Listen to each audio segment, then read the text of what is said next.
Hey everyone, let me know if you can see and hear me. We'll get started here. I want to make sure everything is working before we do that. I'm going to test it myself as well. Looks like we're good. All right. Okay, so we'll go ahead and start. And I want to talk for a moment before we start drawing clouds um, about the 12 workshop coming up. Um, Thanks for being out here. Thanks for coming to this live demo. And we're just going to draw this one image here tonight. And mostly I'm just going to be concerned with the sky, the clouds. So trying to make a dramatic sky is what we're going to be doing. And we open up the chat here. All right. Angel says, all is good. Hi, John. Yes, I can hear you. Thank you for that. Appreciate that, guys. Okay. So, yeah, this is what we'll draw tonight. And I thought I had so we have a 14 by 14 inch image that we're going to be drawing in the next workshop. For those of you that joined that, you already know that we're going to be doing that in 14 by 14 inches. And so I thought I had a large enough sheet in this light gray pastel mat for an 8 by 10, but I did not. I think this is 10 by, I think it's 6 or 7 inches. So I'm cropping it just a little bit tonight, just showing the rooftops is what we'll do, but I'll get into that in a moment and let you know a little bit more about it. Actually, let me show you that image right here. That's kind of what I'll do, is that much of it right there.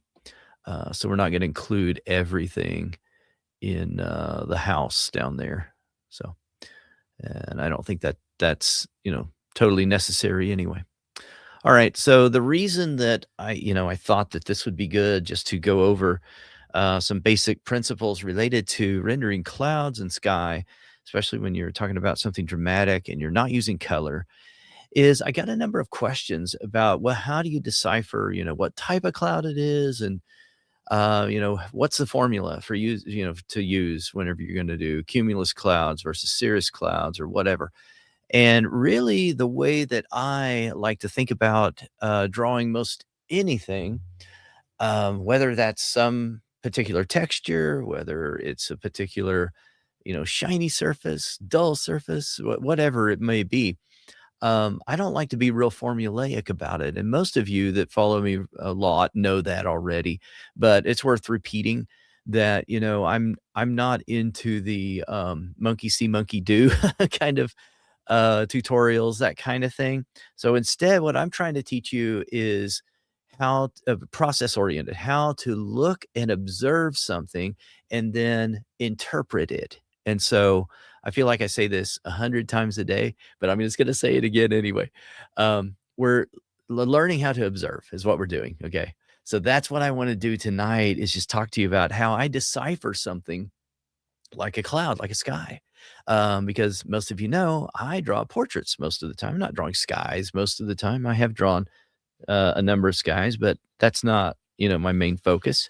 So I'm going to talk to you about how to decipher, exactly what you're looking at. All right. Let's see here. Already signed up for 12. Awesome. Sue, sounds good. Yeah, I'm really looking forward to starting that with you guys. And the cool thing about that one is, um, it starts on Tuesday, okay, next week. And what happens in those workshops, the No Stroke Left Behind workshops, I'm gonna go over this workbook here quickly before we start. What happens is we start on the line drawing. So we're meeting Tuesday, Wednesday, Thursday from 3:30 to 5:30 Eastern time. And we will not have that line drawing done, especially with this one. We won't have that line drawing done at the end of Thursday. Okay. When we come back, we're going to come back on Tuesday, the 24th. Okay. I think I've got that date right. Let me check real quick. And when we do that, then we'll start trying to finalize, that line drawing. So there are 4, I believe it's 4 seats left. I would like to fill those. I would like to get 30 people in there. So if you're on the fence and you're wondering about it, go ahead and sign up. It's only $65 just to get started. And then you have 2 more payments after that. So per month, and 3 payments, you're done. So what's cool about it is you don't, even if you feel like, oh, I don't have all my materials right now, I don't have all the pencils, I don't have the light gray Pastelmat paper. First off, I'm real big on substitutions. Secondly, you don't even have to have any of that done because we do it all in class. By the end of Thursday, even if you signed up late, by the end of Thursday, you would still have time. You'd have 5 days to go ahead and sign up and get started before we ever met again on the 24th. You could get your line drawing even completed by then. Let me go over this workbook really quick. If you have any questions about any of that, feel free to shoot me an email or reach out anytime and through the chat as well. So here's the 8-page workbook that comes with that workshop, this workshop coming up here, 12 NSLB workshop series. Building drama through value in cool grays. And we're using cool grays to depict the scene from the Henry River Mill Village. It's a ghost village in North Carolina, not far from Asheville, just outside of there. And I was lucky enough to be in that area. So I went over there and took some photos of, this is the movie set for the Hunger Games, where Katniss grew up in District 12. So I took these photo references, turned them into black and white, and they're perfect for that particular part of the movie. It adds that dystopian, futuristic kind of, drama to that scene. And so in this workbook, we go over exactly what's in the workbook and what we focus on in these bullet points right here. That's page 2. Page 3, talk about just how the document, or how the workbook rather, is set up here. And then you have an area for notes. And then page 4, give you some information here on what you'll learn regarding large value masses and the ruler to establish a structure. Even though I've got a line drawing, we will be following that line drawing just to get something on the paper before we ever start. But then we're going to be relying on, for the inorganic images, like the houses, any structure, we're going to be relying on a ruler. We want to be very exact and have 90-degree angles regarding the aspect ratio of the paper, or where the angles are on the paper. So we want to make sure that we've got all of that set really well, because then those organic shapes, like the trees, the clouds, and all that, they're going to really shine and pop when you've got these man-made structures that are decaying with time, right? And that's going to, I think, add to that drama right there. So we're talking about how to work with the paper, not against it. Talk about the reasons why we're using that gray Pastelmat paper. And then we've got the schedule right here. And just go over all the days that we're meeting for 7 weeks. And then we've got the materials list is the next page. And we just list everything that I'm using. Again, I'm real big on substitutes, so if there's anything you don't have or you'd rather not purchase, then you can always reach out to me and let me know what I'd recommend on some substitutions. And then some information about where to access, whether that's an active link in here for the workbook, where everything is the downloadable references, everything, and all the videos that will be up there each night after each class is done. They'll be up there within an hour or so. And then the Zoom link that you'll need to join. You don't have to have any password or anything like that. The link is right there. And then just more information about Zoom if you're new to Zoom and how to use it effectively. Okay, that's the 8-page workbook right there.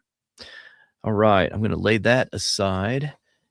Get a lot of questions recently, got a lot recently, I should say, about why light gray pastel mat. I'm kind of infatuated with it, quite honestly. It's kind of a cool surface. So this is an image I did on light gray pastel mat just recently, and this is another piece that I did recently, a very small piece, a little study, getting ready for this workshop.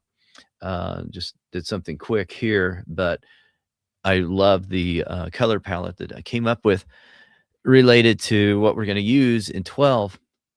And then, just tightening up a lot of that, being a little more exact is going to, I think, make a huge difference there.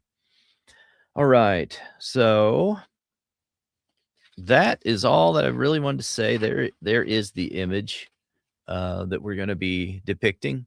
And we're going to change a few things in there, probably leave out the electric poles over here. But that was it. That's what we're going to be using in the 12 workshop. All right. So that early bird deal is about to expire, though. Okay. So tonight we are going to depict this particular scene. I just turned around, and this is just right there in that it's part of that village still, is what this is. And so it's part of the Henry River Village, Henry River Mill Village, I guess is the name of it. So it's kind of cool.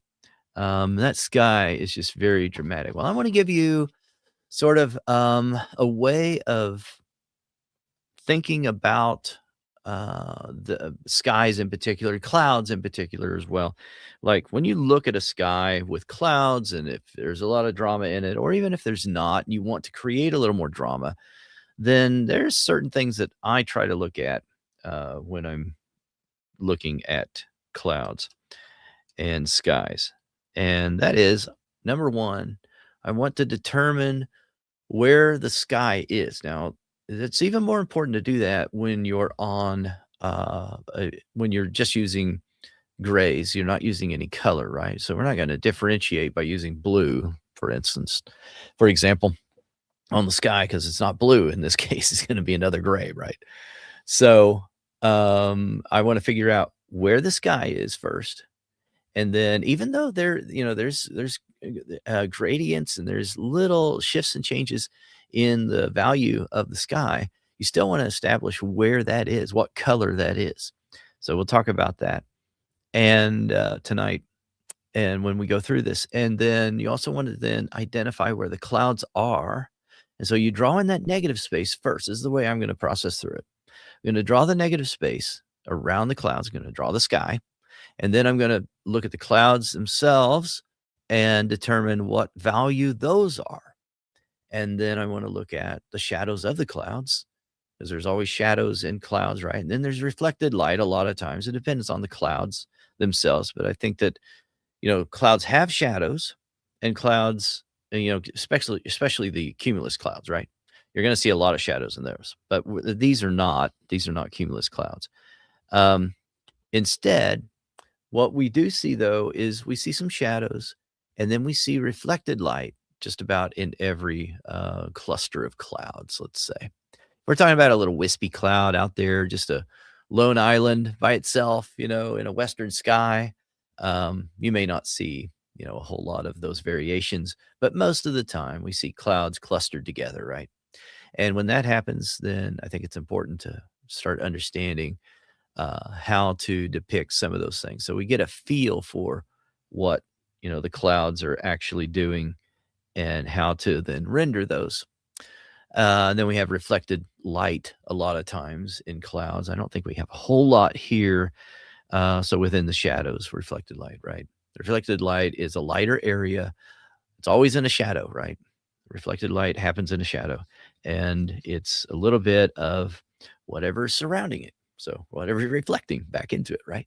So if we have the sky reflecting into the clouds, it's going to give us some blue, right? So we're going to think about that value and how it may be distorted just a little bit when it meets the cloud or edges or linings of a cloud. Sometimes it's the land mass may be reflecting back up to the sky, or the sky yeah, the clouds rather are reflecting that land, right? And in that case, maybe a little green or something, or maybe brown or whatever. So there's no such thing really as browns that we're going to think about, reds and pinks and purples and things like that. Okay. So that's enough talking. Let's get busy here. Let's dive in. Anybody drawing today with me? I emailed out that list and I just wanted to ask you if you are drawing with me today. I'd love to know that. And I'll go over the materials here really quick before we get started. So, a few pencils here we're going to rely on quite a bit for the clouds, especially, are the cold grays in polychromos. So, here are those pencils. So, we've got cold gray, Roman numeral 1, 230, cold gray 2, 231, and cold gray 3, 232. And we've also got Payne's gray in polychromos right there. Let's see, get the number over here for you if you want to take a look at this later on. Even 181 is Payne's gray. So we're doing this in cool grays.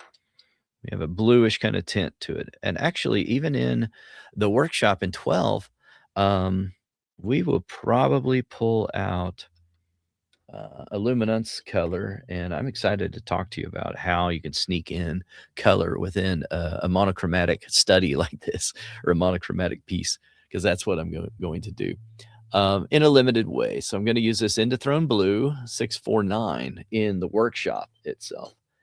So I can't wait to do that. All right, but for tonight, we're not going to be using that. We're going to be using those gray pencils, and then we switch over to the luminance pencil line. I'll be using this Payne's gray 508. And then one of the last things that we'll do is I may start using white though a little bit earlier than, I wouldn't say it's really last, but we're going to start using white and black. Okay. So I've got Chinese white 7200 in Derwent drawing and luminance black 009. All right. Looks like some are following along today. You're going to be drawing along. That's awesome. Good deal. I'm so glad to hear that. And then I guess and someone's saying that just watching today and taking notes. Awesome. That's perfectly fine. If you have any questions at all as we're going through this, guys, I hope you can always interrupt me and ask questions. I love it. Let's see. Someone says, I'm going to try with Prismacolor. Yeah, that'll work just fine. No problems at all. All right, let me see if I can. Oh, no, because I'm using. I was going to see if I could switch that my camera. Let me do this. I'm going to zoom in, get really close here. And what I think I'll do is I'll just move my camera down to this lower portion here. That way I'm not affecting too much of what you're seeing, too much of the real estate here. Okay. If you have to go, I totally understand that, guys. This is relaxed, laid back. The recording will be out here, I don't know, a little bit after we start. So, or after we end rather, an hour or two, something like that, depending on how long we go, right? For it to render, but it'll record, upload, and it'll be available for you. So let's see here. And just trying to draw today, but we'll have grandkids showing up soon. I'm also joining you for 12. Awesome. Well, that's cool. Yeah, grandkids. We'll have to talk to you about your priorities later if you're not sticking around because of grandkids. And I tell you, some people, I'm just kidding. Yeah, totally understand that.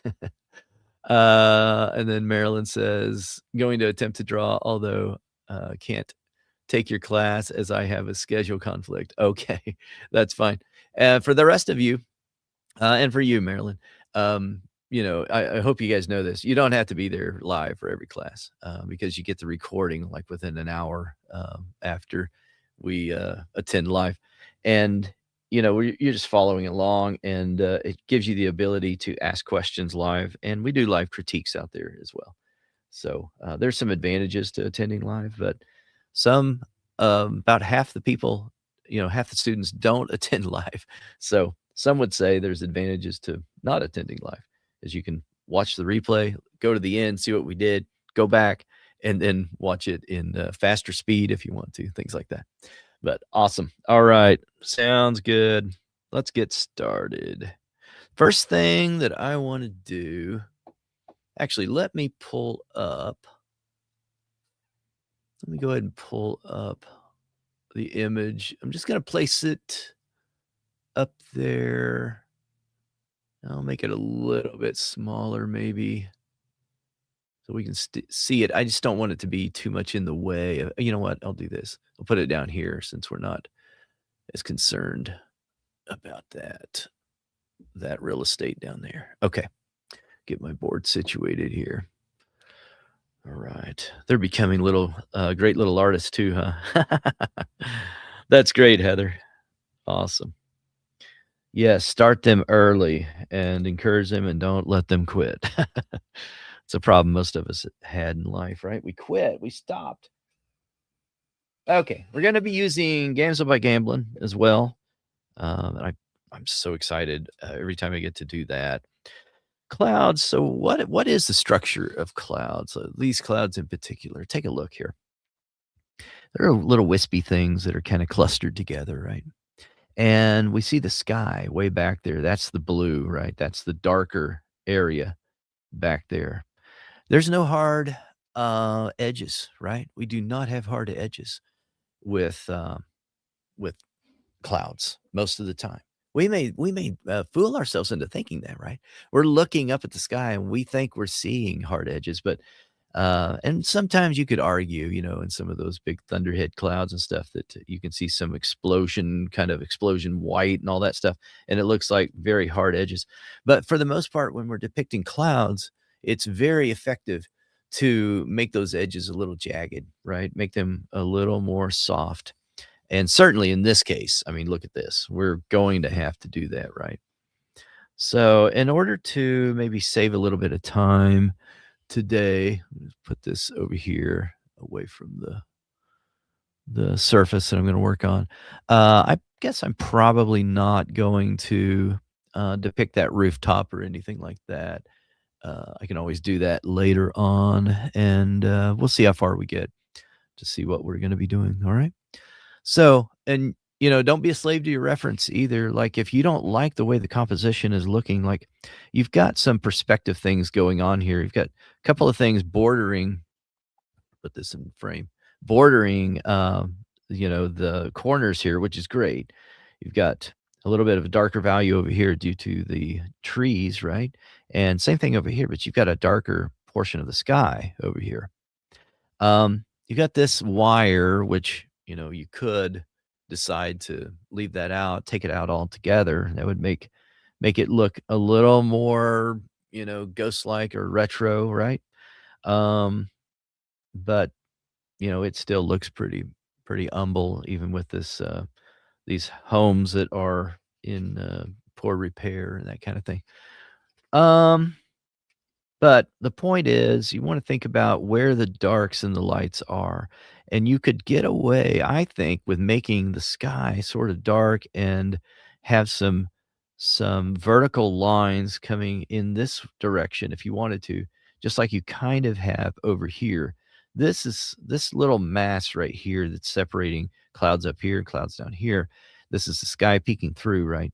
But it's sort of this weird looking, shape just out there sort of in the middle, right? Doesn't have a whole lot of character. So we could play that up just a little bit more and decide to put a little more in there that would make it more dynamic and more interesting. So first thing that I want to do then, if you want to look at that little tiny image that I have over in the opposite corner there at the bottom, that's what I'm going to be looking at and using as I'm depicting this.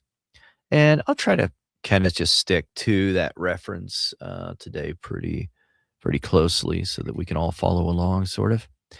And so I'm going to start. up here. Let me think about this.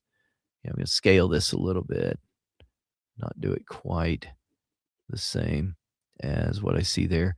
So I'll have, probably a rooftop, down here,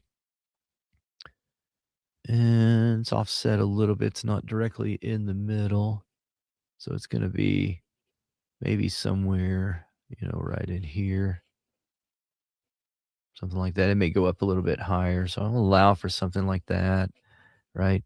And then we'll have trees back there, and then some limbs over there, limbs over here. Okay, so this shadow shape then, or not a shadow shape, this is the sky.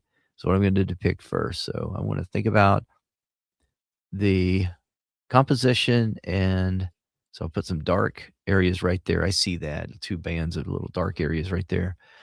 Um, but I'm mostly concerned with where that sky is located and the overall shape. That's how we draw anything, right? We determine the shape first, and and then we're depicting that as a border, and in this case, it's like drawing in those, we're, drawing in the negative areas first, the border, some of the positive shapes that we're going to get to eventually.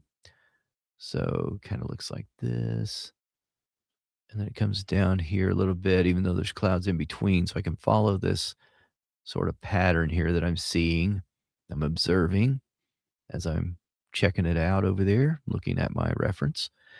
And this is the reason why I don't want to be too formulaic, right? I don't want to just say, oh, yeah, well, I always draw this type of cloud this way, because I want to look at what's new. What are the nuances in this particular uh, reference that I'm trying to depict? I want the same mood. I want the same feeling in this one, right? So allowing for some of those clouds right there. So I've got a shape right in here. Just trying to think about this overall, the whole the whole time. And there's more of that shape right there. So we go all the way over, and it's darker right over here. So now I can start filling in some of the shape just a little bit. So it's darker up here and up here, and right over here, and right down here. It's kind of dark. And I'm using, sorry, I don't think I mentioned the pencil I started out with here. Cold Gray 3, so not as dark as it's going to eventually be, but want to be within that mid-range, but a little bit darker, right?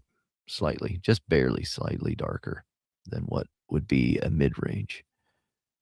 Darker here, dark up here.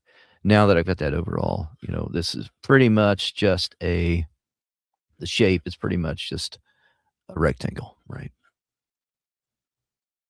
And now I can start filling it in. Nothing real fancy about that. If you've not worked on Pastelmat before, this might seem a little bit odd. I can hold my pencil kind of like this overhand hold, especially early on. And if you're going to use solvent, then it responds quite well on this surface. And you can manipulate everything and get it in its proper spot with a paintbrush and solvent. It just liquefies it, and you get rid of all that graininess. So let me zoom in just a little bit so you can see some of the texture on the surface here. Just picks up every little thing right now because it's dry surface. There's no pigment on there at all, right? We're just now putting something down. So it's picking up all the tooth and texture of the paper. But eventually we'll fill all that in. But that's a that's a process that takes hours. And so we do it little at a time, right? So I'm going to go right into this area that will eventually be a little more white.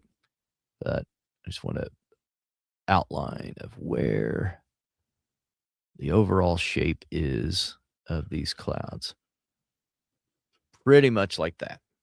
Okay. Now, by virtue of outlining where all of that sky is prominently displayed on this composition, now the other thing that I want to do is kind of move on to the next step and start to outline where the clouds are. Rosalind says, "Difficult to draw along without the photo." Oh, did you not get so I emailed out the photo to everyone on my email list. Did you not get it? Yeah, I sent it to you directly. I sent it to everyone directly. So, sorry if you missed that, Rosalind. I sent that today, this morning, I believe. So, did everybody get that? I wanna make sure others got it. I feel really bad about that, Rosalind. So, just email me back. I'll send it to you directly, not during the live stream, obviously, but after we're done. Okay. So I'm sorry you missed that email. All right. Let's see here. Let me grab a darker pencil now and gonna grab my Payne's Gray. Marilyn says, are you guys on my email list? You should be. Yeah. Okay. Yeah, Rosalind. Yeah. Just shoot me an email. And, somebody says very bottom of the email. I thought it was yeah, it might be towards the bottom. It's, like, in the middle, I think, but yeah. Yeah, check it out. It's in that email, the one that says let's see here. I'll take just a second because it looks like a couple of you overlooked it. I sent it out at 9:27 AM, so I'm not sure when it arrived in your inbox, and, that's pretty high up on the email. About the middle, I guess, if you wanna think about it like that. But anyway, it gives you the image there and the downloadable as a JPEG image. And it says Henry River Mill Village space copy dot JPEG. If you want to grab it right now, that's where it is. But the subject line is stop using color, at least for tonight. So, all right, let me get back here and we'll continue. All right. Glad we talked about that. Actually,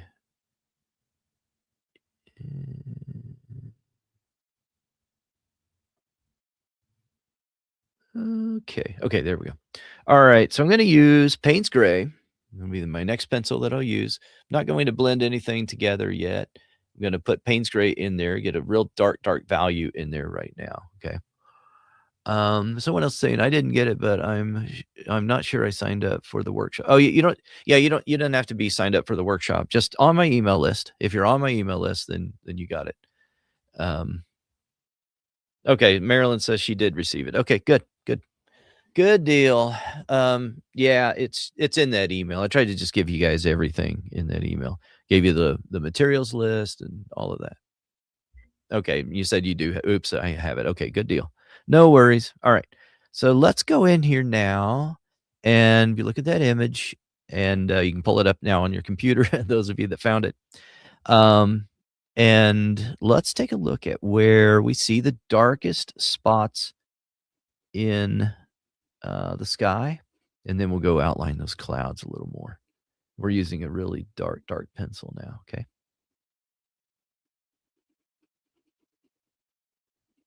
So I see a real dark little spot over here. And it just sort of emanates out from there, gradates.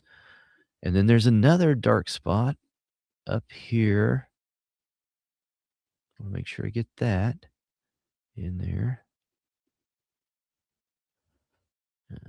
Dark spot over here.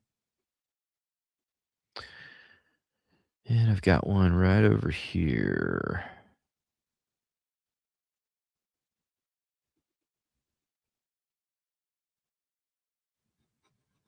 Yeah, I would not expect you guys to follow along with this if you don't have the reference photo.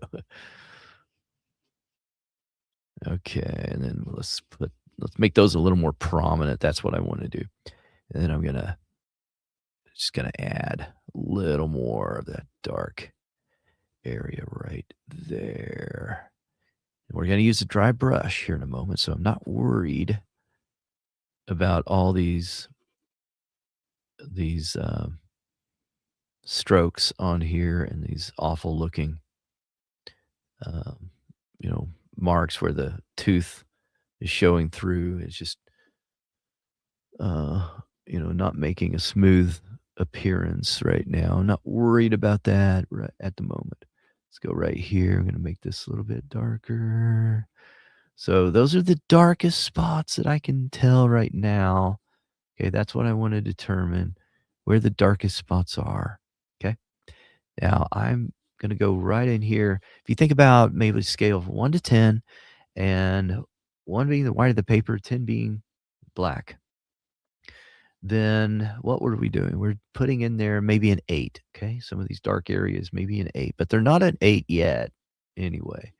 And most of the trees and the houses down there and barn, whatever that is, those structures are going to be within 8, 9, 10 probably area, right? Well, I wanna make that sky just as dark as some of my darks, like the 8s probably. So, I'm gonna exaggerate a few things just to make it a little more dramatic, a little more visual interest up there. It's more about the sky anyway when we look at the composition. If I'm depicting even this composition, you know, what am I showing more of right here? I'm showing more of the sky than I am the ground cover or any structure on the ground. Okay, let's go back in here.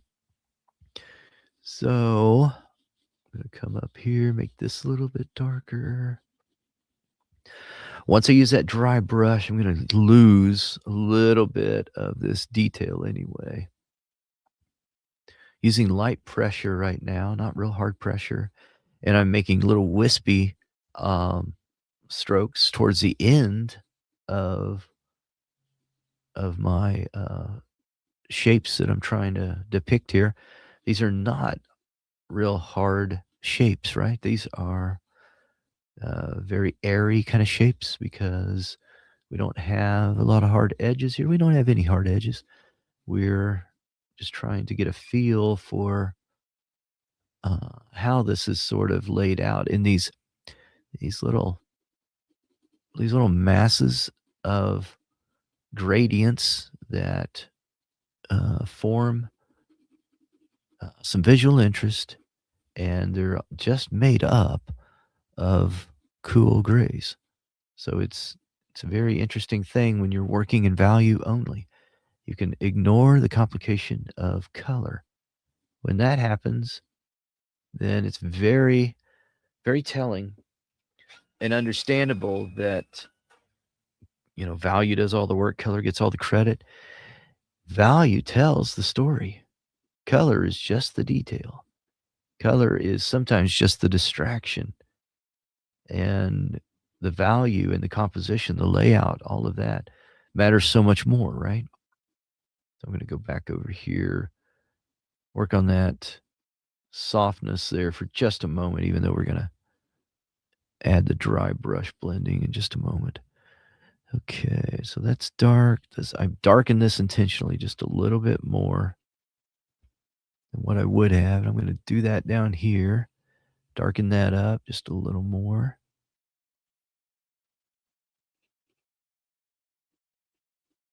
And then I'll go right in here.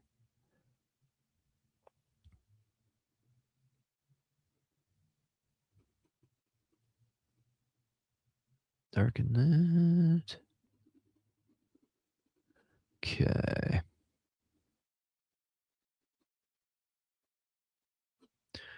All right, so these clouds right up here, though, I see the sky peeking through just a little bit, not entirely, because the clouds, they're obscuring our view of the sky, but we still see little influence of the sky. Most of the dark values that we're seeing uh, right now, the ones I'm trying to depict, that is that is sky. That's what I would argue. Because down here is when we're going to start getting some of the shadows in the clouds. Up here, you could argue that some of those are shadows in the clouds. These are more densely populated clouds up there. So you could argue those are probably some shadows within the clouds themselves. So I'm not going to go up there a whole lot yet. I'm just going to depict where I think maybe more of the sky is peeking through. Okay, now let's just go over here and just elongate that value shape right here just to show a little more of the sky. this part right here, I want that to be slightly darker and then spread it out right there. This comes in. I want it to go up that way and then come in right in here. Okay. All right. Something like that. Okay. So the next thing I'm going to do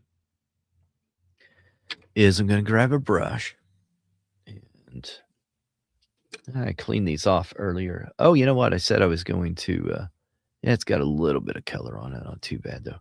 I might just use a softer brush right now. It doesn't have anything on it. So I'll use this soft guy right now.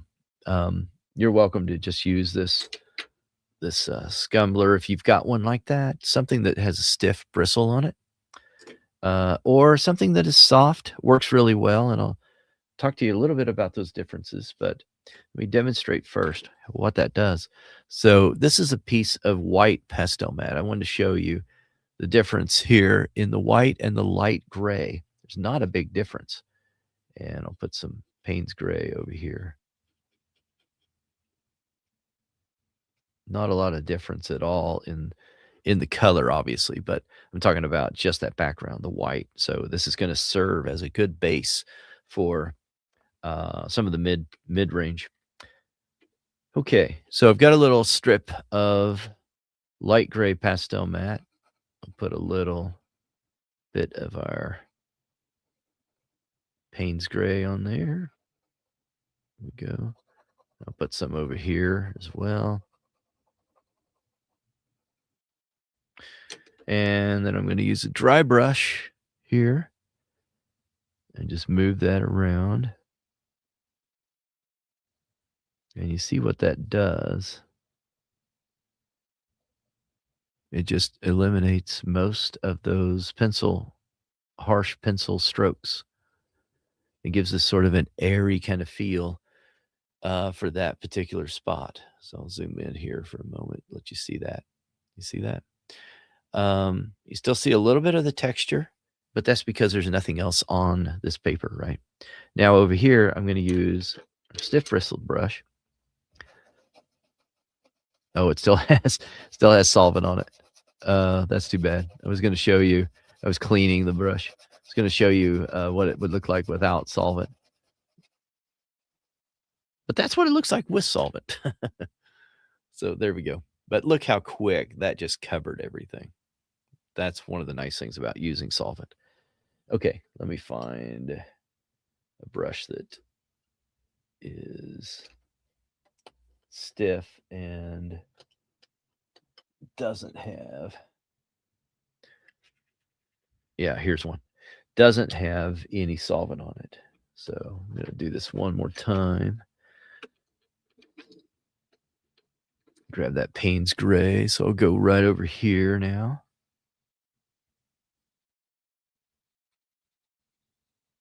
There we go. And I'm just going to use this little scrubber brush.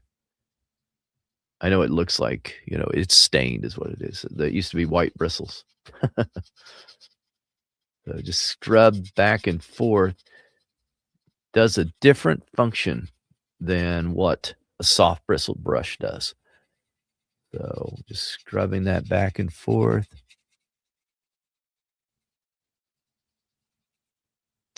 So look at that difference right there. Let's see if we can get that camera to focus in here. There we go. So stiff bristled brush right there. And then we've got soft brush blending right there. And we've got solvent blending right here. Okay.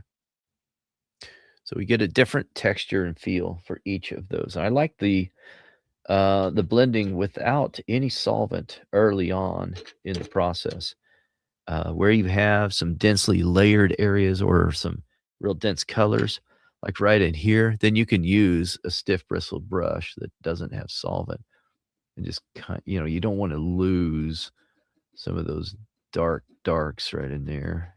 If that's the case, and go in there with a stiff brush, just kind of grind those in very quickly. Okay. All right. And then I'm going to take my soft brush. So this one is a Scepter Gold 2, 10 millimeter. Um, it's it is a Windsor and Newton's what it is, but I don't see that anywhere. But I know it's a Windsor and Newton. Um, anyway, what else do you need to know? 606, 10 millimeters, Scepter Gold 2. Okay, so soft brush though, very soft bristles, and if you're not careful, you can just lose everything that you put down. There's different times, different scenarios where you could just lose everything that you put down, in there. Question here: how do the brush treatments influence subsequent pencil layers? Well, this is one of the reasons why I do it. Is because it's a great question. Um, is because it does help so much to have the brush technique. Use a dry brush. I'm telling you, especially on Pastelmat. Colored pencil is just a perfect medium for using a dry brush blending. There's probably a lot of other mediums that it would not work well for, but colored pencil, it's just a match made in heaven. Seriously, it grinds. Here's the function. It pushes down the pigment into the paper, and it does a lot of the heavy lifting for you. So what is the heavy lifting?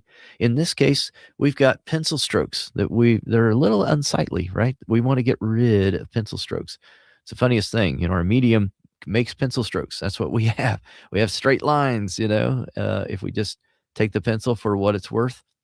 And what we want to do then when we're gradating and creating all these value transitions, these subtleties, what do we want to do? We want to get rid of pencil strokes, right?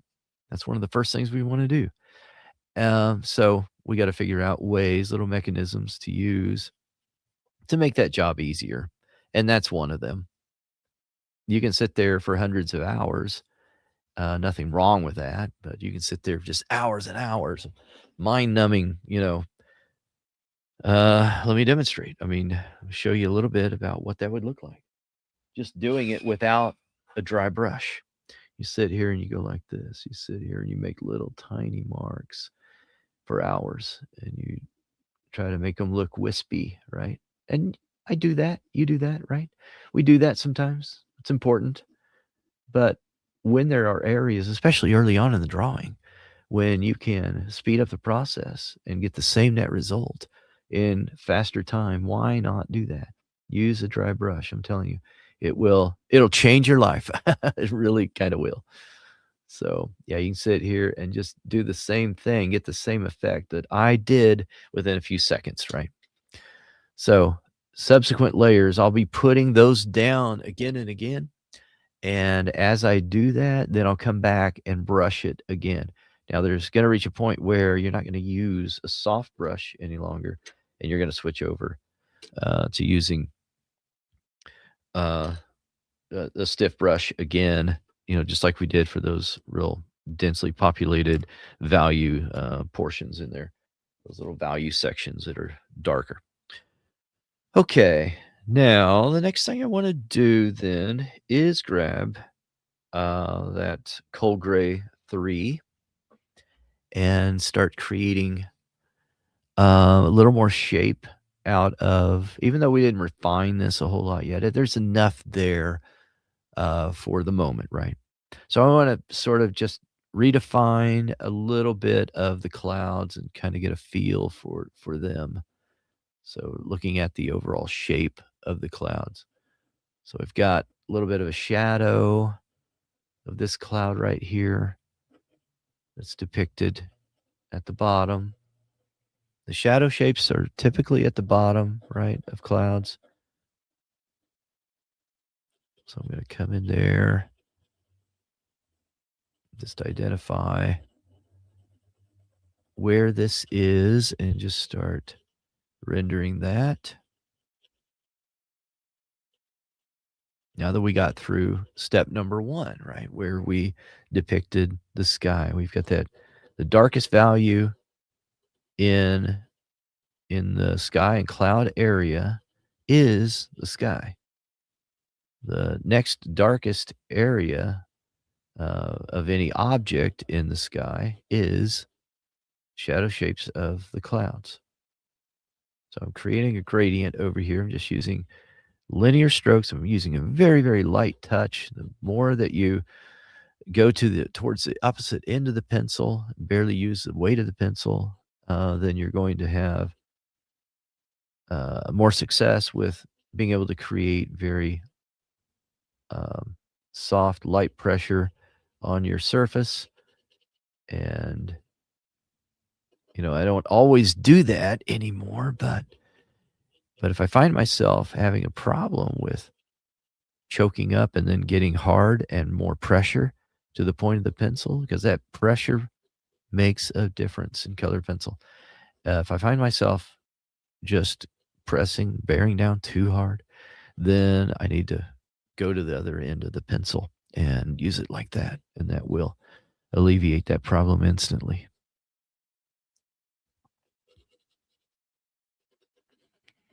Get a few of these marks in here just to show where that shadow shape is. Now, I can come over here and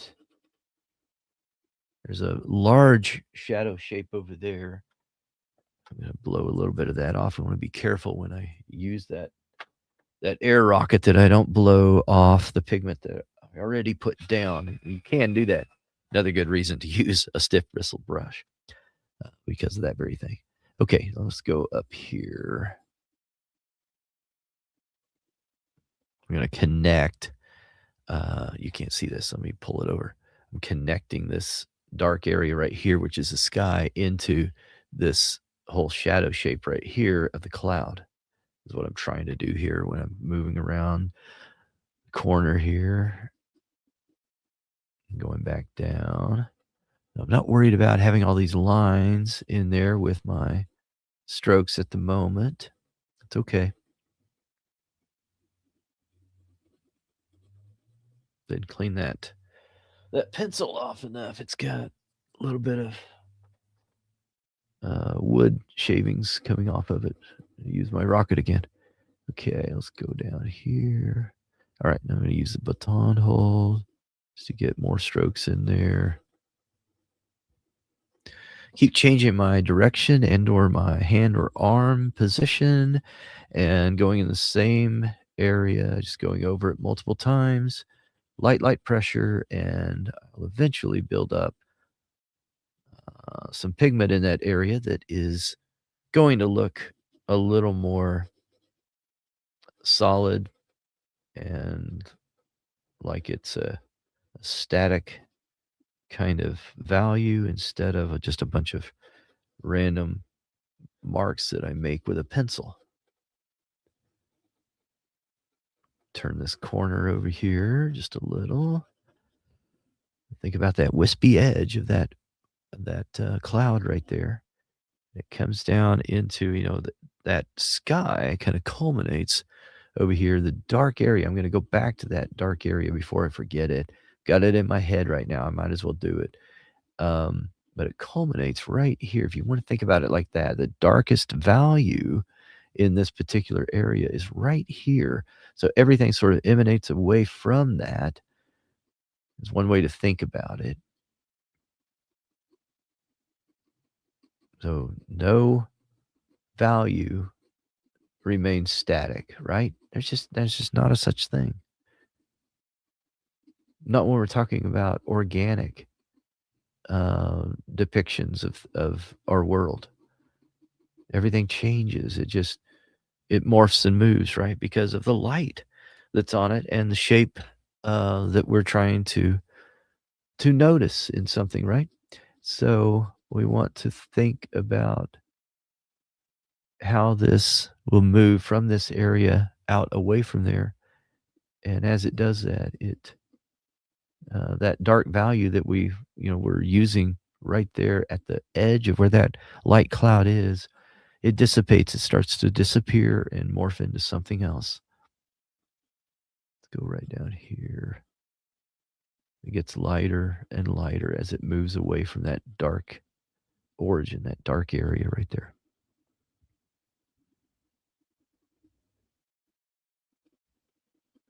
And I'm gonna go right on top of it. Slightly more pressure right there as I go right on top. Okay. All right. So that muted down that value a little bit. It did something else too. It helped us to sort of fill in a lot of the tooth right there. Okay. Hopefully you can see that. You see? Well, that's nice. Even though I'm going to go back over this with solvent eventually. I mean, it's just nice being able to do that. Just get some solid rendering in one spot with the pigment and to get rid of the tooth of the paper that early on. This is so early on in the process, right? We've not even been drawing an hour, right? We've been out here for about an hour, but we haven't been drawing the whole time. Any questions, put those in the chat. Let me know what questions you have. If you have any questions about the upcoming 12 NSLB workshop, let me know. I'm so excited about that one. I haven't drawn a house or anything like that in a long, long time. I've drawn barns and things like that, but it's been a long time and certainly not in um, a full blown no stroke left behind workshop. So super excited to do that with you. Okay, let's go down here. Some more value up here just so that we can. I feel like we need a 4, a cold gray 4. I may just do that. Is that going to throw anybody off too much? You might have something like that, right? Cold gray 4, Roman numeral 4, IV. That's what that is. Sharpen that up. Okay, there we go. So that will help those dark areas just to transition a little more logically away from those Payne's gray spots. Let's go right down here. Same thing.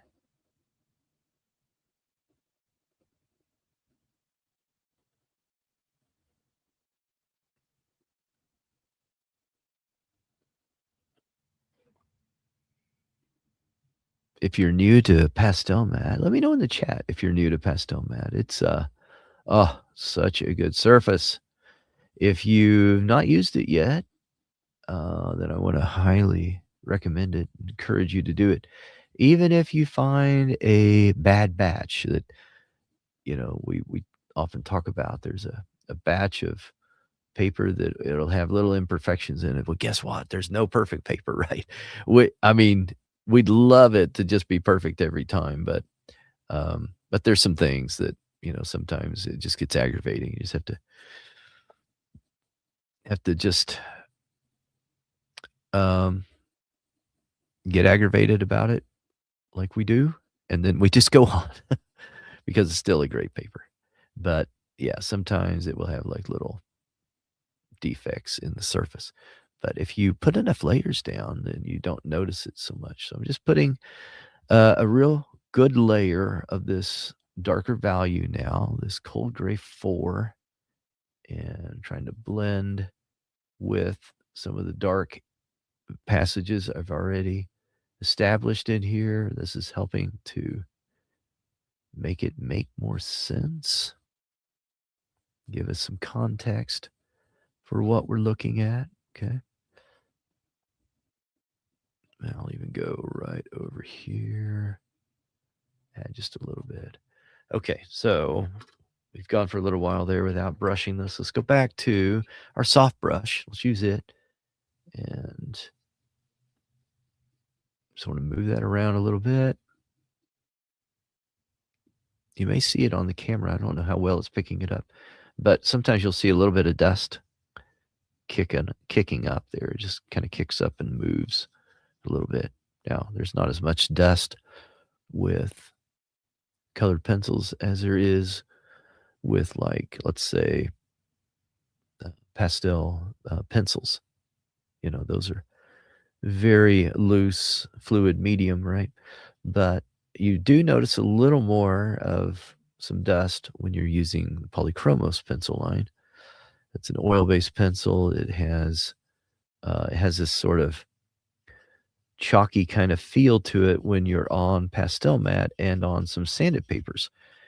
You'll notice that. I'm going to go down here into the shadow shape of the cloud.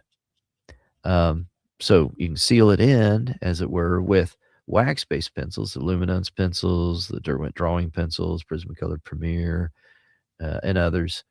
And once you do that, once you layer on top with a wax-based pencil, then you're not going to notice as much of that problem with the dust kind of moving around too much. Of the polychromos pencils are very, very fluid. They have a great function that they perform for you early on in your drawing process, but after a while, you want to seal things in, you want to get things more set. That's when I start using luminance pencils, and I do that pretty early on in the process, and then you can alternate back and forth with polychromos pencils and luminance at the same time or in subsequent layers, and they work really well together. Just getting some of that dark area up there established. I think I'm using the 4. Am I? No, I'm using the 3. I want to switch over to the 4 though. And get that in there. Okay. Someone took my who took my 4? Right here. There it is. That always happens. Hiding pencils from myself, right? Do you ever do that? Am I the only one? Get this just a little bit darker up here. Adding a little more context to that dark spot right there. That's what we're doing. Now, when we put the white on here, you're just going to see everything pop so well. It's kind of magical. Get a little more of that dark value right in there. Make this slightly darker.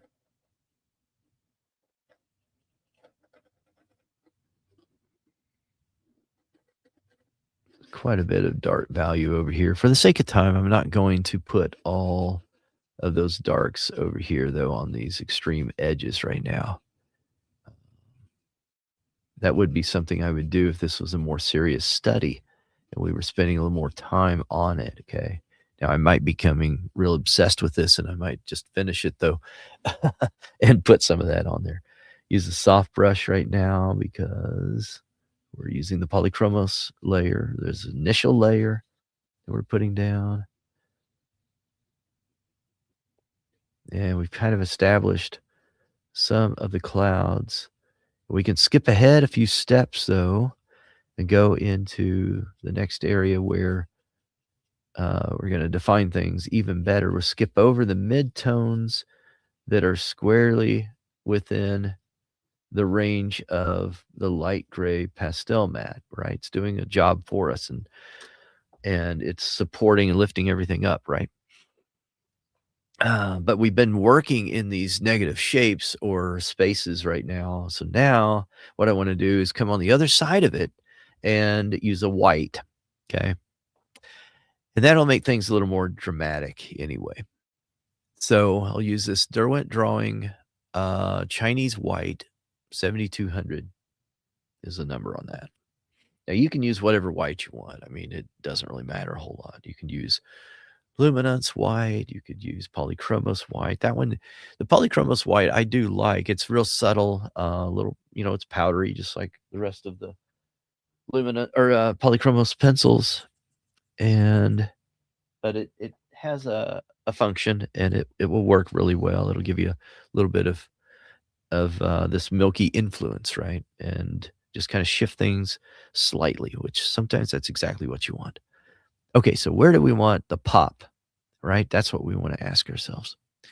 Where do we want it to kind of pop? And then we'll use solvent to kind of clarify things. So I'm going to go right up here. And this is when it just gets really, really fun. Think about the direction of the clouds and what they're doing. Come right here.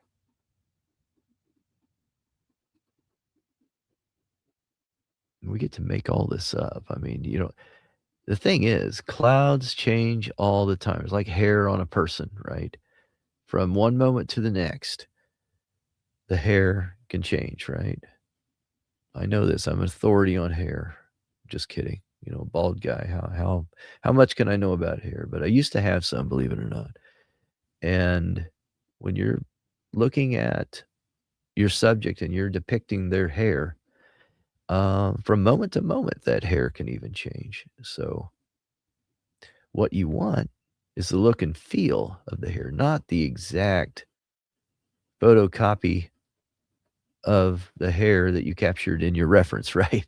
That doesn't matter so much, but the look and feel of it matters because that depicts who that person is, kind of helps others to relate to that hair. It just says, hey, that's Bob or that's Susan, when they see that hair that they recognize every day. It may look slightly different than it did the day before, but it still has a look and feel that doesn't change all that much.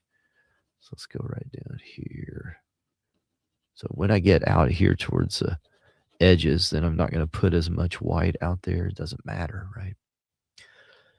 Sorry, I have to go. No problem. Thank you so much, fun. Or thank you so much. If this, my mic is right my way. If this stays on YouTube, I will revisit and finish. Thanks again. Have a good night. You're very welcome. Thanks for being out here. Enjoyed it. Okay, let's go right down here. Even with the white, though, I want to think about where it's going to be more intense. And then as it moves away from that area, then that's where I want to create areas that it'll be a little more wispy. Okay. But we can do some of that with solvent. That's what I really want to get on here now and we'll wrap up with that actually as well. And we'll take more questions at the end as well. So I'm just going to put a lot right there as I want quite a bit right there. Now this soft lead on these Derwent drawing pencils, you have to be, wield these a little differently than you do some of your other pencils. So by that, I mean, if I just hold this in that baton hold, it's going to break. So, all right, they've arrived. Okay, have fun with the grandkids. Yeah, and I will see you during the 12 workshop. Awesome. I love it. Thanks for hanging out with us. So I'm going to go all the way over here, right up. This is where I want a little bit of drama.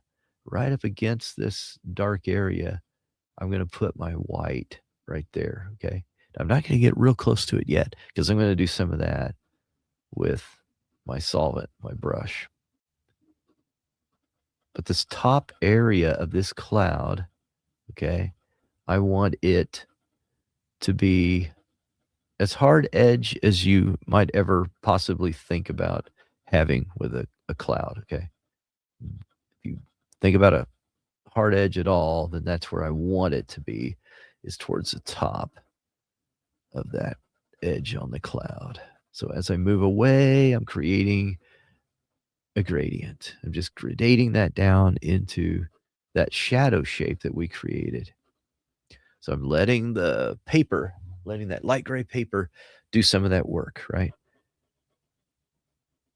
Okay, let's go up here. There's some interesting things happening with the clouds right over here, if you notice that in the reference.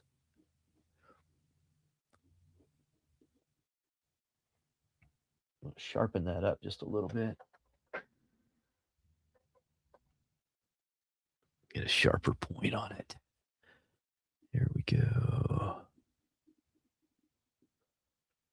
I can make these little areas a little more white a little more dense too than what I have so far because I'm going to use solvent, and solvent will make them washed out. It will sort of just you know it will flatten things out, and it will make it to where trying to identify the shape I'm looking at and talk at the same time is getting hard here. So what will the solvent do? It will thin it out. It'll break down the pigment and binder and everything else in the pencil, and it'll make it to where you don't have as much of that particular value and or color. If you're using a color, do the same thing. So when you're applying something and you know you're going to be using solvent here in just a moment, then you want to think about that and you want to apply more of whatever that color or value is in order to compensate for solvent washing it out and washing it away a little bit.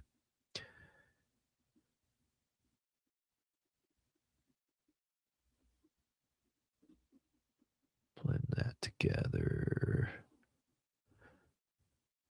I don't have to stick to everything I'm seeing in the clouds either. So just remember that. You can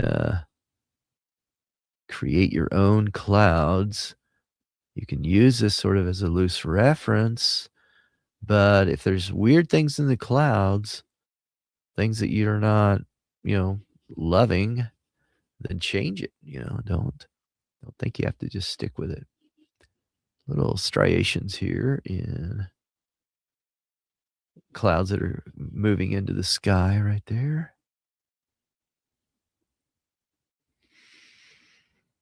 Okay. Let's go down here.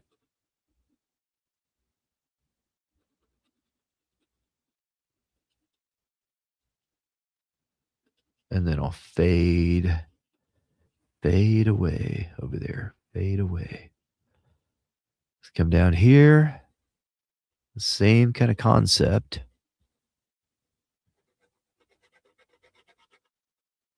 When I'm fading away, I'm fading into the light gray Pastelmat paper. It's doing some of that work for me, like we mentioned. We've even got a lighter passage under here. A little bit. I'm going to run into the roof of that house if I decide to depict this. So I'm not going to do too much over there. Go right up here. Let's see. We'd add a little more drama by adding more white over here and some down here.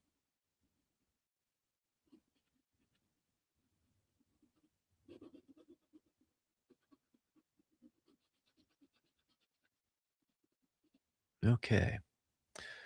All right. Are we ready for solvent? What do you think? So I'm going to use Gamsol by Gamblin. Pure odorless mineral spirits is what this is. So it's designed for thins oil paints and mediums, gently cleans brushes and tools, clearing, and reusable. So guess what? I go directly into the bottle because it is reusable, just like the bottle says. It kind of cleans itself. Okay.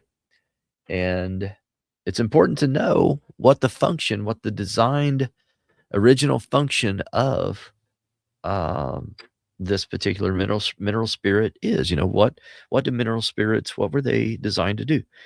Clean brushes, thin out paint, right? So if a paint thinner will clean your brush, then what do you think it does? It tries to eradicate the pigment, right? It tries to get rid of it. So we're fighting against that when we're using it. So that's, I think, important to keep in mind. Just drop my brush. It's important to keep in mind because that's what it's trying to do. We're trying to let it not do that, make it not do that. At the same time, we're trying to use it though to make sure that we can corral it and we can make it do our bidding. So what is our bidding? Our bidding is to kind of paint with it. Take colored pencil or any other medium that is compatible with it, and we're using it to liquefy the medium, this dry medium, and then move it and paint with it, okay, on the surface. So I've dipped inside the jar here, and then I come over here and I dab on my paper towel.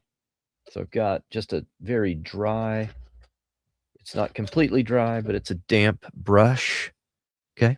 I'm going to go into the whites here and see how much damage I'll do first. See how contaminated my brush is. I think it's okay though. Yeah, it looks like it is. Okay. Gonna just go into the whites. Gonna move it around a little bit. And it's doing a few things. One thing is it is breaking down the pigments and binders, but it's allowing me to move the pigment that's down there. But notice the other thing it's doing, it's correcting that texture. I don't have that harsh crayon kind of grainy texture any longer, do I? Because the solvent is breaking all that apart, breaking that down, making it look a lot better, giving me that very fluid, dreamy look where one thing morphs into the other.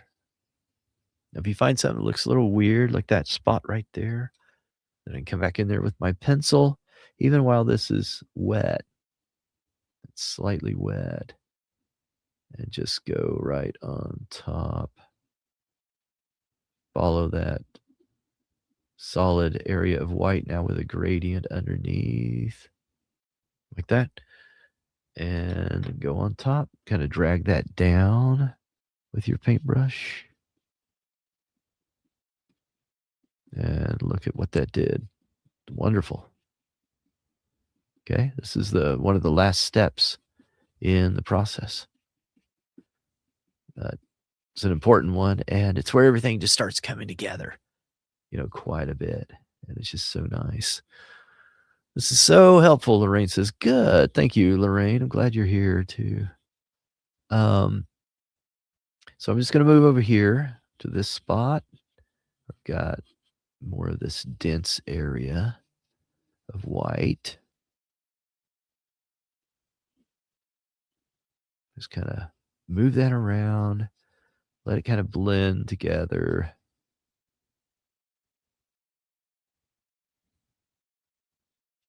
Let's go right up here.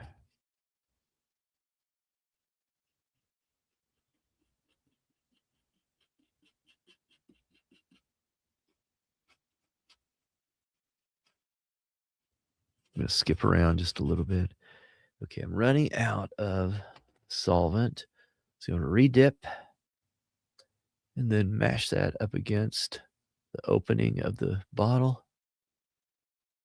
Okay. Lay it aside, and then I'm going to take my paper towel and dab it just a little bit. Go back to my project. Come in here where I've got this big white cloud and just pull down right here. Pull down. Just keep moving across, pulling it down, pulling it down. Come right back up there where I ran out of solvent on my brush. Okay. Go right into this middle area again. Up here. I'll come back down again. Now, sometimes you'll have little interesting things happen, like I got some of that gray over here into my white. You may want to leave that. You may not. So if you don't want to, again, just grab your white. Sharpen it up one more time. Okay. Come right back inside. Go right on top of what we've got on there. Right. Lorraine says, "A little off topic. Have you used solvent on drafting film?" Oh, yeah, I have, yeah, and, works pretty well, actually. I don't use solvent. I mean, I don't use drafting film very often, and I know that some that, use drafting film a lot prefer it's been like a popular thing to prefer, a particular one over another and that kinda thing. When I did my testing on it, I didn't see that big of a difference, but like I said, I don't use drafting film all that often. But on Pastelmat, I think that, anything that will not dry out as quickly, that's the key. For me anyway, that's what I want, on Pastelmat because I want to paint with it longer. I want it to be flexible longer. Okay, so that's what I'm looking for. Alright, so if you keep going and you get this saturated, and you could do that quite easily, because now I can go into some of these mid-tone areas, like right here, and I can put solvent down in these mid-tones. I can start redefining some of those darks, some of the mid-tones, and eventually the darks. But what will happen is I'll saturate the entire surface, okay? And sometimes solvent will kind of bleed through the cellulose layer. It'll be confronted with that backing on here. Um, there's a there's a little plastic kind of backing on this. Hopefully you can see that in the camera. That texture. It's so different.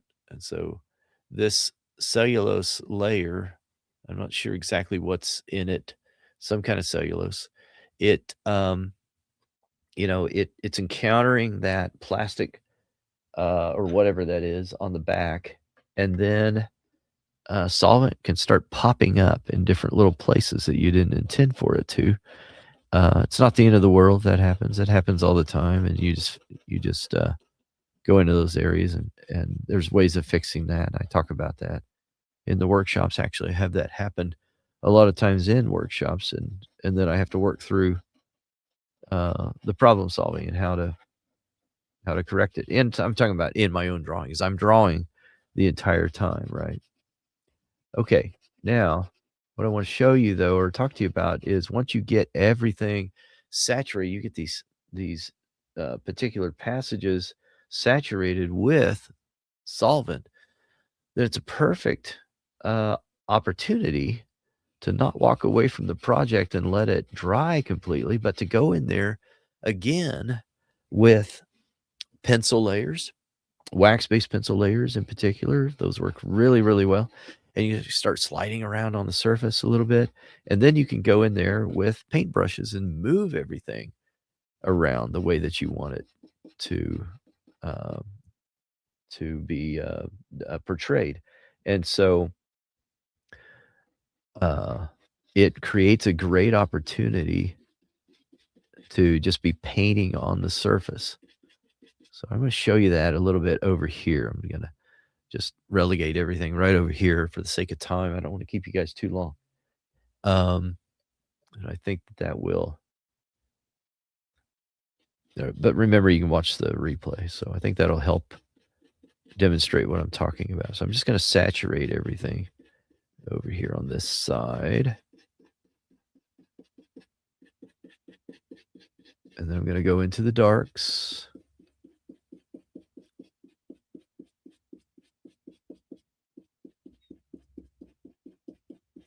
Just get enough solvent on the surface. I'm redipping my brush is what I'm doing, by the way. Get enough solvent on the surface. I'm going into the darkest areas, so I have to stay in those dark areas if I've got, that much pigment on my brush. And then when it starts to dry a little bit, I can move over into some lighter pigmented areas. But I'm going to go over here since I've still got some darks on there.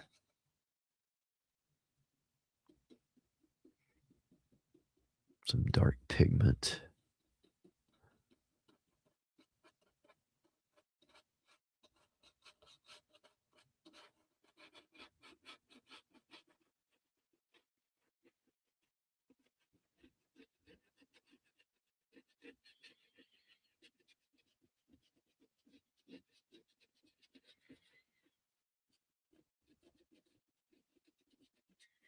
Everything's starting to move quite a bit now, which is great.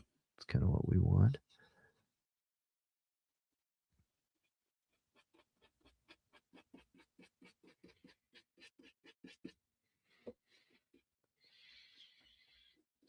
Gonna go down here, start moving this dark passage right here.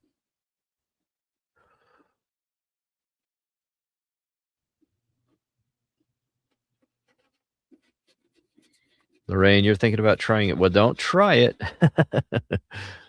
Test it. Don't try it. Test it on a separate sheet of paper first. You know that.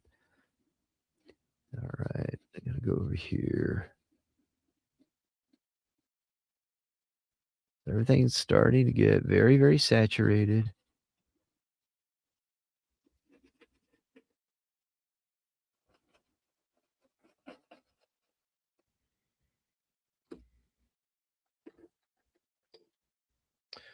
I want to see what this other brush might do. That's got too much color on it still. Okay, I'm gonna go back with my scumbler.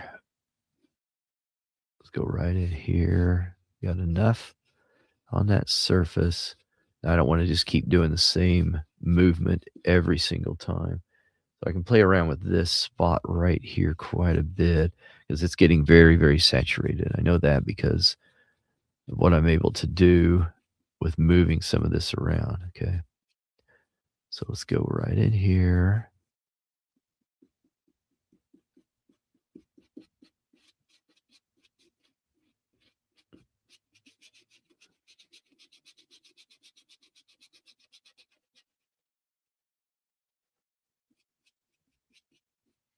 It's a lot on our surface right now, which is great.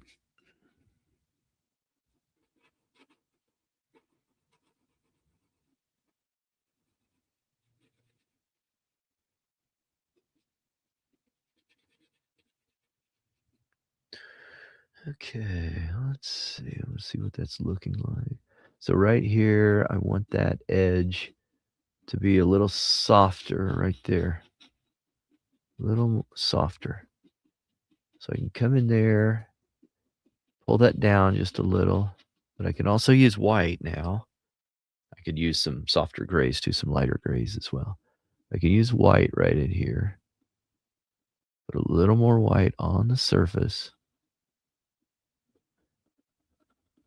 Here's another thing you can do with solvent. Take your bottle of solvent and dip the tip of your pencil in it, and it will start to come off on your surface even more freely, more like a liquid, especially with the wax base, the soft wax base pencils. Okay. So I'll put more right there. Let's go up this way, make this a little more dramatic.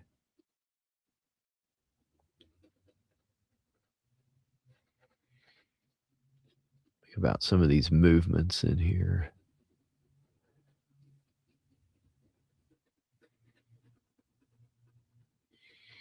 Connect some of these pieces together as well.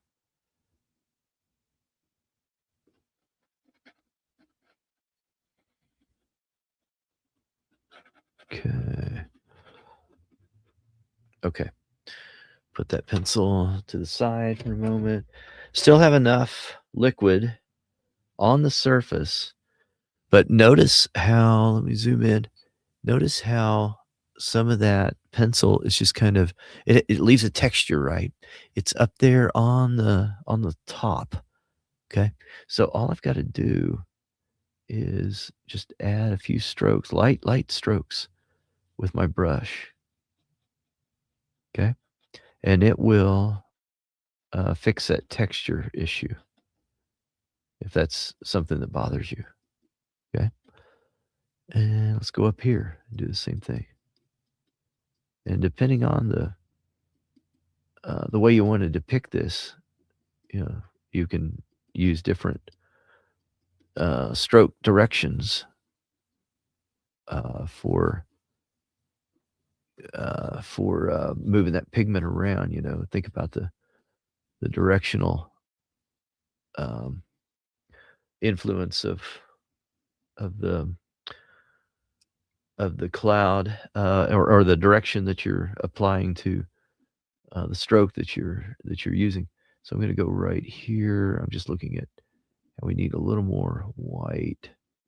I think right in there, just to make that more dramatic. It looks like we can make it more dramatic right there if we wanted to. I'm trying to focus over here though and not get too bogged down with what's going on over there. You can only really, although that's looking great right there. You can only work on one area at a time within a space of about an hour. We're a little over an hour. Rosalind says, Pastelmat, how much scumbling, I think you mean, can it handle with solvent? A lot. It can handle a lot because it's such a stiff, sturdy, stubborn paper. Okay. It's like a spoiled brat teenager that is so stubborn and obstinate that you can abuse it and reuse it. Okay. I don't know if that analogy made any sense to anyone, but me, I don't know. But anyway, yeah, it's very good. It's just the best paper in my opinion. Uh, it's so you're not gonna you just I don't know. It's just so good. You're not going to create a hole in it, right? Now, there's some little nuances to that. I mean, you could get and I've done this. You could get a battery operated eraser. You could go and just kind of drill into that cellulose layer, and yeah, you can destroy uh, that. You can make it bad doing that. But I've overcome that too. I did that, and then figured out ways of saving it. So, but it takes a lot. I'm just put it that way. It takes a lot for you to really damage your pastel mat paper. Okay. Well, hopefully you can see how this area is starting to mature a little bit. Now, if you go back in there and you say, hey, you know what? That's a little too dark. That's a little more dramatic than what I really wanted. You can come back in with a 3 and you can tone that down if you wanted to. Just go right inside there. So that's not so dramatic. Okay. A little bit of solvent on the surface anyway. It's going to pick some of that up. The polychromos pencils are just so nice and fluid. They will blend in there quite nicely. And if you have some textural stuff starting to happen when it's blending in with the paper, then just go right back inside there and see how nicely that paints together. It just kind of blends, right? Just like painting with pencils is what we're doing. It's just so fun. I'm telling you. All right. Go back up here. All right. Other questions. We're going to try to wrap it up here, guys. But I enjoyed you sticking with me here. So the bottom line is, think about it in those steps. So that's what I recommend. Don't just have a cookie cutter kind of formula, that you want to follow based on whatever it is. And it's one of the most popular questions I get. John, how do you draw X? How do you draw this or that or whatever? Or can you do a textures class and things like that? Well, I don't think that's bad necessarily. I think early on in the beginning, you want to kind of know certain things about textures and how to depict certain things. But the problem is when you start trying to become too formulaic, right? And instead of process oriented, and you think more, I want you to think more like a process about the process of drawing, because if you use that, you can draw anything. It doesn't matter what it is. You can draw anything with that mindset. What is the value that you're looking at first, and then what is that overall shape of that thing? and then you depict that, and then you start drawing the next shape that you see. See over here, we didn't even develop all this yet, but I wanted to focus in one spot so we can make some headway there. And then you just keep building out more and more after you've answered those questions and you've determined that, and you started depicting that on your surface. Okay. Um, awesome. And I'm glad you were here. She says, thanks. This was fun. What color paper is the pastel mat you are using? Marilyn asked. Yeah, it's light gray is what it is. Light gray. Yeah, right in here, I see a lot of graininess still. I'm sure you can see that. So we would, just keep working on it and we would get rid of that. And again, just like I did over here, you can come in there with your lighter pencils. Now, if you want to get back to a color that is similar to your background, to the light gray pastel matte paper, then this one works really well. Cold gray one. It's really, really close. I think it's even slightly darker than the light gray pastel matte. I mean, it's such a beautiful color. It's just so light. I mean, you saw it a second ago, right? When I was showing this, you look at that right up against white, and that light gray is, just nearly white. So it's really great. Other questions before we go tonight, guys? Thank you so much again for hanging out with me. Um, didn't know we were gonna go quite this long. Oh, Somia is here. Somia, it's so good to see you in the chat there. She says, "Thank you, John. This was nice." Awesome. So glad you are here. Now that I'm looking at it, I see all these things I wanna change, though. Um this looks too uniform to me right now. So I may have to go back and do some things. That's always the trick, right? That's always the challenge is you don't want clouds or hair or, these things that are organic. You don't want them to look like they're too uniform, right? You don't want it to look like, it's like there's racing stripes here or something. There's a tennis shoe or something, I don't know. All right. Karen says, thank you, John. Interesting. You're welcome. Great. Thanks for hanging out here, guys.